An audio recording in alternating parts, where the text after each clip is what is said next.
Bring this court to order, bailiff. For this most wild yet most homely narrative I am about to relate, I neither expect nor solicit belief. Mad indeed would I be to expect it, yet mad am I not. Hereafter, perhaps some intellect may be found which will reduce my phantasm to the commonplace, which will perceive in the circumstances I detail with awe nothing more than an ordinary succession of very natural cause and effects. I married early. Observing my partiality for domestic pets, my wife lost no opportunity procuring birds, goldfish, and a cat.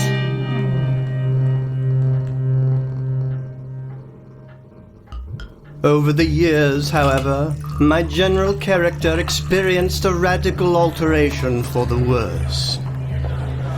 My disease grew upon me. For what disease is like alcohol?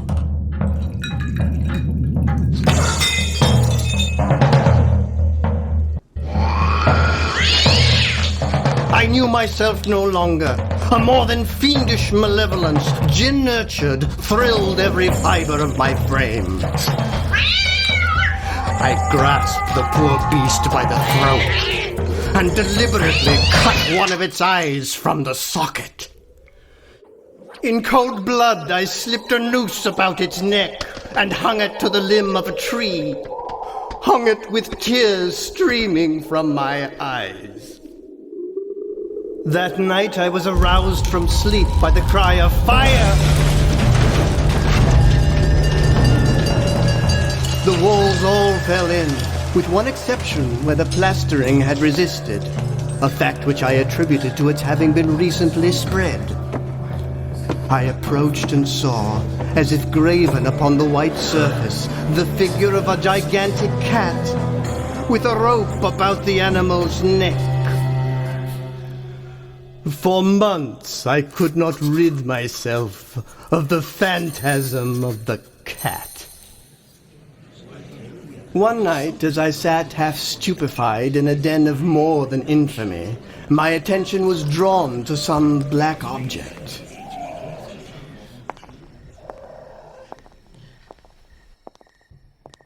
When we reached the old building our poverty compelled us to inhabit, it became a great favorite with my wife. For my own part, I soon found a dislike to it arousing within me. What added to my hatred of the beast was the discovery, on the morning after I brought it home, that it too had been deprived of one of its eyes. The situation was not improved by my wife, who called my attention more than once to its mark of white hair. Evil thoughts became my sole interments. The moodiness of my usual temper increased to hatred of all things and of all mankind.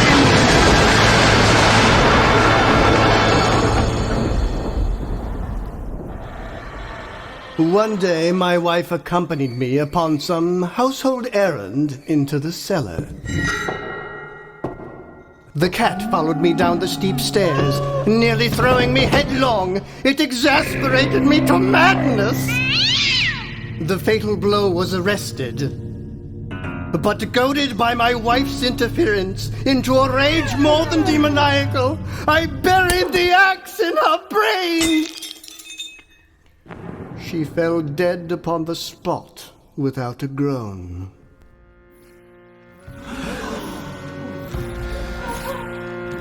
I determined to wall it up in the cellar. Counsel for the accused may now speak. The police evidently found the body of poor Mrs. X. In my client's defense, I must say that if he is not mad, clearly his story defies logic. The accused prisoner X admits to his crimes, but they were the acts of a victim, struggling against the supernatural demons of insanity. He is a sick man who deserves the lightest sentence this court can deliver. Chevalier C. Auguste Dupin, your witness. Ladies and gentlemen, Prisoner X is a clever man. In his confession, he begins by juxtaposing opposites. Most wild with most homely. His rage was more than demoniacal, but his murderous trip to the cellar was a household errand. Prisoner X dares us to see the truth. You walled up your wife, as indeed you walled up your first cat.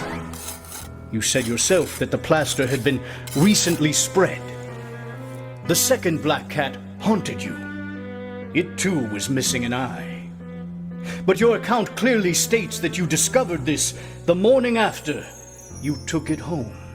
The night before, it was you, in a drunken rage, who cut out its eye. Continuing your calculated crime, you did with the second cat as you had the first. That's where you're wrong. I searched for the cat, but it couldn't be found.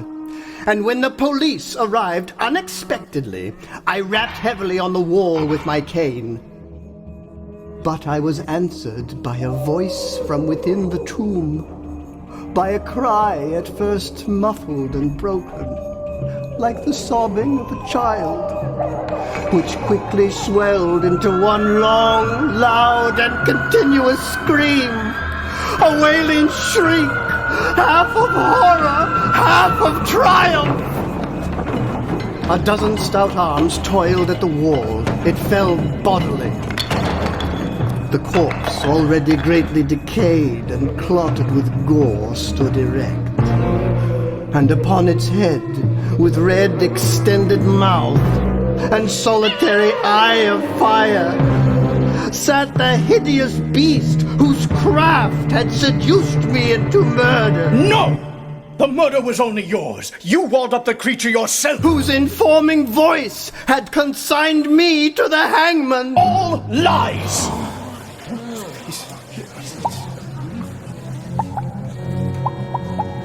Your own confession has condemned you.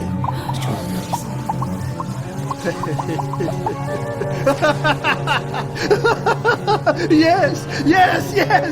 It was I who had walled up the monster within the tomb. Guilty! Guilty! Guilty!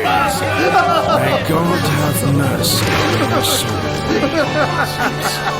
Yes.